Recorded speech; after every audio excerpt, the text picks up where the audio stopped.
Welcome to the Emerge podcast, where Ronnie Doss shares insights regarding life, leadership, and personal development. For more of our resources, visit ronniedoss.com. Now, let's join the podcast. Hi there, this is Ronnie Doss. My team and I are really excited that you decided to stop by. You know, I've spent the last decade working with individuals from all over the world to help them transform their thinking and enhance their life experience. Not only do I train teams at some of the most successful companies and organizations in the world, I offer coaching programs specifically designed for individuals much like yourself that are committed to increasing productivity and achieving personal goals. I've had powerful mentors along the way that have taught me principles that absolutely shifted how I was living my life, and those principles I want to share with you. My passion is people, and there's nothing more exciting than seeing a life transformed for the better. This is what I've decided to give my life to.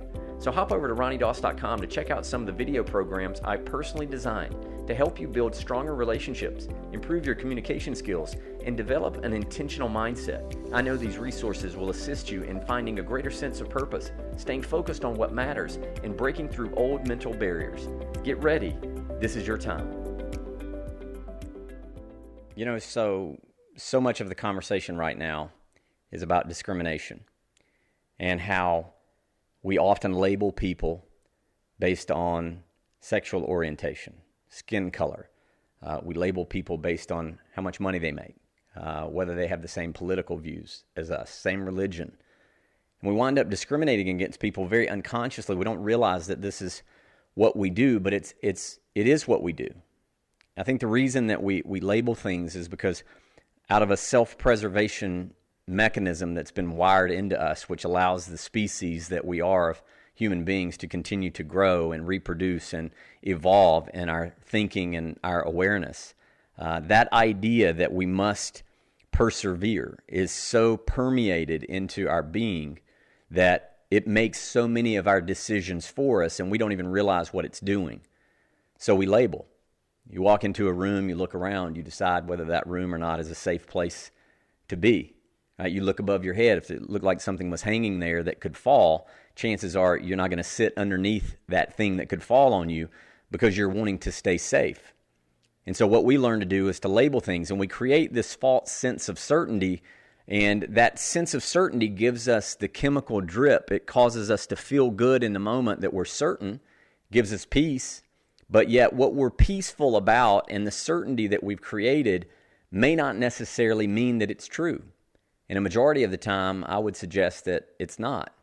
And so we create these false truths in our lives to make us feel like we're in control. And we're not. This world is absolutely full of chaos. And if you don't believe that, all you got to do is turn on the television and you can see that there's different things, whether those things are sensationalized in any way or not, or whether they're absolutely true, that that's exactly what's going on when we see it in the mass media. There's a lot of chaos, regardless of whether you want to argue that or not. But our very existence is built around chaos.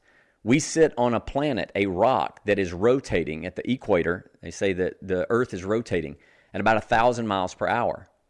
And that the Earth is then revolving, while it rotates at 1,000 miles per hour, revolving around the sun at over 60,000 miles per hour.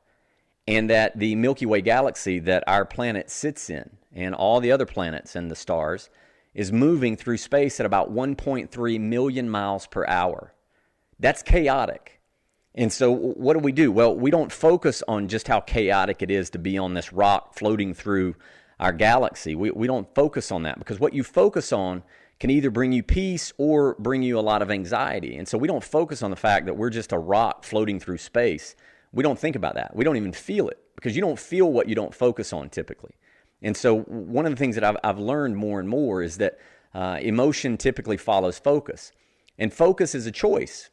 And so what I choose to focus on determines my state of being. And a lot of times my state of being determines what actions I take, what steps I take. And I produce results based on the actions that I take. And then once I produce certain results, I assess and critique those with that internal dialogue that I have, that internal critic that all of us have that causes us to discriminate against other people, against our situation, against the day, against ourselves. Like there's this internal dialogue. We don't know where it came from, but if we don't learn to overpower it, all we do is produce results based on old programming that we then critique and tell ourselves, well, this must be who I am because I've obviously produced these results for so long. And we use our memory versus our imagination. And when you start to use your imagination, you go, well, what is it that I would like to see? What do I want to see? Well, I'd like to see more peace around. I'd like to see people living in more harmony. I would like to see people more abundant and not struggling. I would like to see people who are more financially independent and are enjoying their life more. Well, then, if that's what I want to see, I've got to put my focus on that and take some action that will create that result. Otherwise, I'm living by default versus design, and default doesn't make any of us feel very good. You and I were ingrained in our brain to explore. We're explorers. That's what we are. We're pioneers. We like to move. We like to move forward towards something and progress towards it. We activate the reward center of our brain. When you set a goal, whether it's a big goal or a small goal, and you start to check something off your list, then that activates the reward center of your brain. And that's put in us so that we can move towards things that are valuable, toward resources that are going to help us to stay alive. If I feel like I'm hungry, then guess what? I'm going to start searching out food. If I feel like I'm thirsty, I'm going to start searching out water to drink. I'm going to search out things. And as I get closer and closer to it, my brain releases certain chemicals to give me the power to keep moving forward until I achieve it. When I start to understand that, I start using my brain as a tool versus it using me for what it is that it decides is right with limited information from my past. And so my memory is a very, very poor indicator of what's possible for the future. Your memory, it's a horrible indicator of what's possible for you. You think you already know. I think I already know. And so the work is to get up each day and say, hey, I want to renew my thinking, renew my mind, allow some old paradigms and some old beliefs that I've created in my mind to dissolve because I'm willing to step forward in possibility, to take some risk, to do some things that maybe I'm not absolutely certain about. I just have just a little bit of clarity of going, yep, I could step forward in this direction. And as I do that, yes, there's feelings that come of, oh my gosh, you've never done this before. But instead of being scared to death by those feelings and thinking that those feelings mean something's wrong, maybe I embrace those feelings and go, hey, maybe this means I'm on the right path. You know, when you look at a roller coaster and you're scared to death to ride it, the difference between being on a roller coaster and scared and being absolutely excited about getting on a roller coaster, those are very, very similar things. It only has to do with the perception, what you tell yourself, right? Being really, really excited to do something and being nervous to do something are very similar. The feelings are very, very similar. It's just what we tell ourselves about those feelings. And so your emotions are really, really poor indicators of what's right or wrong for you. And as you learn to step forward doing some things that you haven't done before, you start to feel things you haven't felt before. And the neuroplasticity of our brain is what's so powerful is to realize that, yes, maybe your personality is set in a certain way by the time you're 8 years old, but that doesn't mean you have to live from your personality the whole time. You can step forward and do things that release new chemicals into your brain that start to shape some of the neural pathways in a new direction. And it's like moving off of the pavement through the weeds, and you start clearing a path in front of you the more and more you walk across those weeds to where now it's as easy to go through the weeds. What used to be an obstacle is now not an obstacle anymore. You move through it very easily. And it's just like stepping off the pavement. The pavement seems to be the way that's already laid out for you. That's the direction that you should move. And in life, that's what our programming does for us. It says you should go in this direction. But when you say, wait a minute, I want to move off the path a little bit. I'm willing to take some risk and do some things that I haven't done before. Now you're really alive. You see, we discriminate because we're so afraid of dying that we live our whole life labeling everybody, trying to stay safe, instead of getting to know people that maybe look different, act different, talk different than us. That's where you get to meet other people that are human beings just like you. You're a human being. You have belief systems. You have mindsets. You have tendencies, right? You have quirks, just like everybody else. We all do. We all have dreams. We all have goals. We all have fears. We all have those things. But when you come off of your discrimination against another person and stop discriminating against yourself because maybe you think you haven't done it right in your past and you're pissed off at you, so now you project being pissed off and angry on somebody else. You feel negative, so you make somebody else to be negative. What you look for in somebody else is what really you're looking for within yourself. Now you start hanging around with people that have the same energy as you. You're negative, so all your friends are negative, right? And you got to decide at some point, like, what do you want to create? and choose to create, using your creative energy to create something new versus reinforce the old thing that you know. You got to live by discovery, not by defending. You defend an old thought that you think you're right about, and you don't even know why you're really right. It's just what somebody told you at first. This is why first impressions are so important, because once you believe something, it's kind of hard to unbelieve that, right? It's like it's confirmation bias. Once you believe that a certain type of person is a bad person, you'll live your whole life projecting that onto people, and you won't even see the good that they do. You'll only focus on the bad that they do because it makes you right. You go, yep, I knew it. Those are bad people. Right? And when we do that, it ultimately keeps us from connecting with other people. And if I've found anything to be true in my life, some of the best experiences you'll ever have are through connection with other people. I believe relationships are the name of the game. And if you suck at relationships because you hate on everybody and nobody meets your standard and you discriminate against everybody because you think your insight is superior to everybody else's, you're going to miss out most of the time. You're going to hate your life, and then you're going to look for other people that are hating on their life. And this is what you'll do. And the next thing you know, you're on victim island, pretending like everybody else is against you, when maybe it's not. Maybe it's just you against yourself.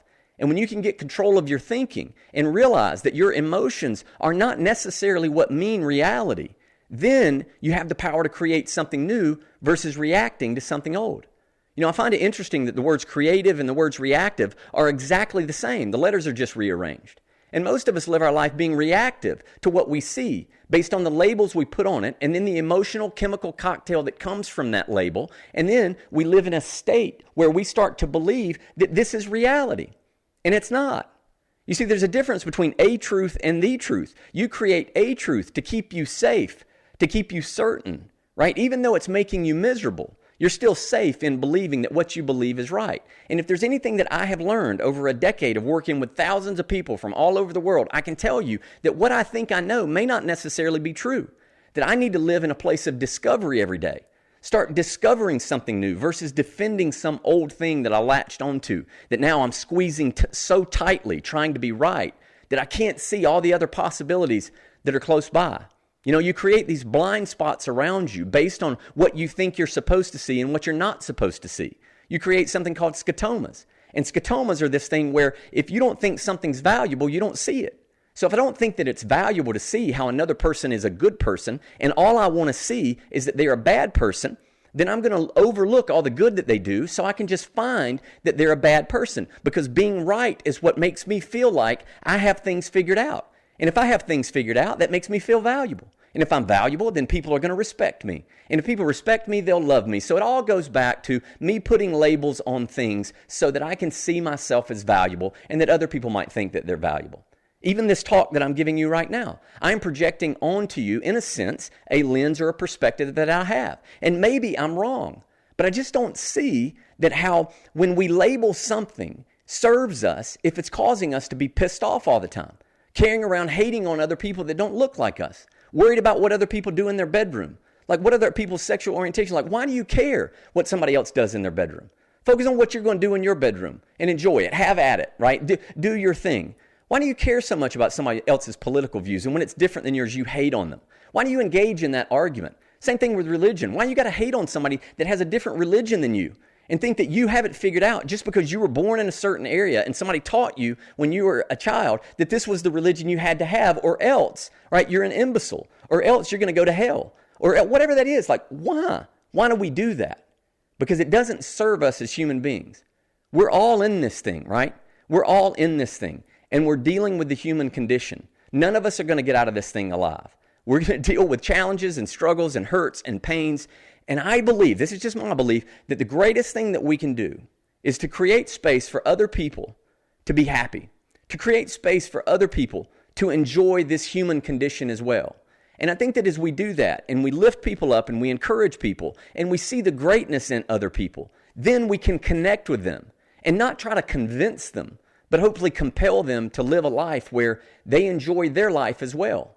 And so if you're not celebrating other people's successes, maybe you're a secret hater. Maybe you're the kind of person that you're the negative, you're the problem, right? Instead of seeing the problem, you now be the problem because you won't get control of your focus and what it is that you're looking for. You need to hate on everybody else, but yet you think you're right. Is it working? Because I don't think so. We got all these conveniences now, right? Everything, our whole home, our car, everything, climate controlled. We're more comfortable than ever, but we're not happier. We're not creating more solutions for our fellow man. We got more technology, but we don't have more solutions on how to connect with one another better. Not genuine connection. We're just judging people more and more because we're seeing more of the world that looks a little different than we do, right? You find out about all these different cultures, subcultures, people that do things differently, and we judge them and go, oh, they shouldn't do it that way because we know how to do it. The way we know how to do it, we know what love is.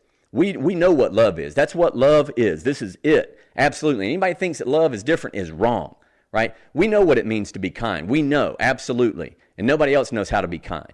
We know who God is, right? We know. Nobody else knows. It's garbage. We got to live our lives in this place of discovering, being open, and stepping into possibility, taking some risks of being wrong. So what if you find out that your old beliefs are wrong? Doesn't mean you're a bad person. Doesn't mean you did anything wrong. It just means that you're discovering, you're exploring, you're learning, and you're open-minded enough and humble enough to accept something that could be a new truth versus fighting to resist it because you think you have it figured out based on what you grew up around, just because of what you knew when you were a kid, what you've gone through, your circumstances. Your circumstances are unique to you, but I can assure you that there are billions of other people that have probably dealt with much of the same things that you think are unique to you. That there's only so many different stories that we can live. And so instead of being so angry and discriminating against other people, maybe you stop discriminating against yourself first. Stop discriminating against today, thinking that tomorrow is going to provide something for you that today doesn't offer. That's discrimination. Stop with that. Stop discriminating against your parents, your fellow man, anybody. Just stop discriminating. Give good things to this life. Sow good seeds into the world, good energy, by focusing on good things. And do the work. And if you'll do the work, things will get better. Otherwise, all you're going to do is sit back as a critic, telling everybody what's wrong, but you're not part of the solution. You got to get on the field and play. You got to encourage. You got to lift. You got to talk to people in a way that compels them to see that we are really connected. We all came from the same place. And it doesn't matter what our skin color is. It doesn't matter what our religion is. It doesn't matter how educated we are. We all came from the same place. We all have red blood within us. We do. And when we get that, it's like, wow, these are my brothers. These are my sisters. This is my family. Even if they don't look like you, you can still act that way and stop hating on people. But it starts with you stopping to hate on you. You can't export what's not homegrown. You can't pour out something that's not poured in. So stop attaching to things that piss you off so bad, make you so angry. Get to a place of neutral. Get to flat. And then create from there. Stop reacting to everything. Stop carrying around this toxic, negative energy, hating on the whole world. Stop hating, right? Just be solution. Step out there and do something that you know can help someone else. Be the kind of person that you would want to show up to help you if you needed it. Don't expect from other people something that you're not willing to do yourself. When I work with teams, I tell them that. I'm like, don't expect something from the team that you're not willing to bring. We're all in this. Let's be responsible for our part. And let's keep moving forward so that we can make this planet better. Let's stop taking it downhill and destroying it. Let's start building it up. Let's start creating space so that generations that follow us will be in a better space than the ones that we see right now. Let's do that. That's the work. And I know we're capable of it. This is Ronnie Doss. Have an awesome day. I hope to talk to you again really soon.